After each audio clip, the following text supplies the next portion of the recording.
UCT staff and students joined the thousands that took part in the Right to Know March on Saturday 17 September, winding their way through the streets of Cape Town to Parliament in protest against the Protection of Information Bill.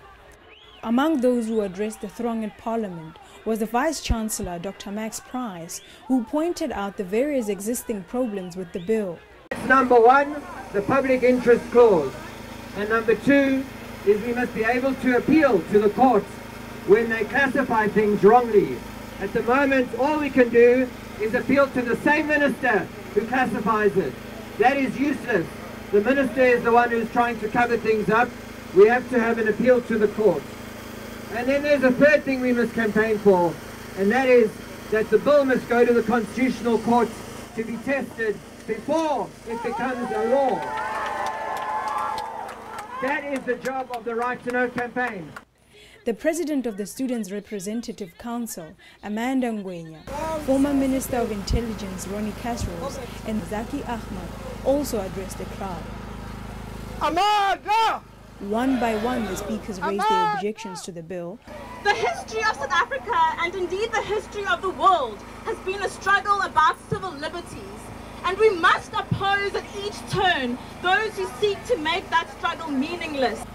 But we do not believe that if someone leaks a document about corruption, about any aspect of the state where someone acts against the Constitution, that should be secret. When we call for freedom of the media, it's not that we are just journalists here, but we recognize in the media that this transmits information to our people, and it will make the church and the trade unionists, the people in the suburbs, the people in the townships demanding the sanitation, the housing, the unemployed, asking for work.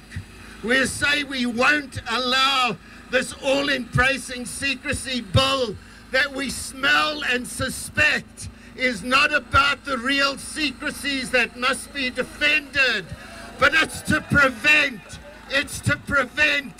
those silly leaders who have eggs on their face, who have been exposed by the media for doing foolish and embarrassing things. Parliament did not send a representative to receive the memorandum from the Right to Know campaign, but that did not hinder the success of the march. Today, we, the Right to Know campaign, and thousands of South Africans across the country are delivering you our memorandum to ensure that we do not see a bill come through that can put people in jail for exposing an unjust secret. Forward with the Right to Know, forward! Forward! Murray Hunter, representative of the Right to Know campaign, warned that if the bill is passed, it will be open to a constitutional challenge. But we're here to celebrate the next step in the fight against secrecy. South Africa will take this bill to court if it needs to.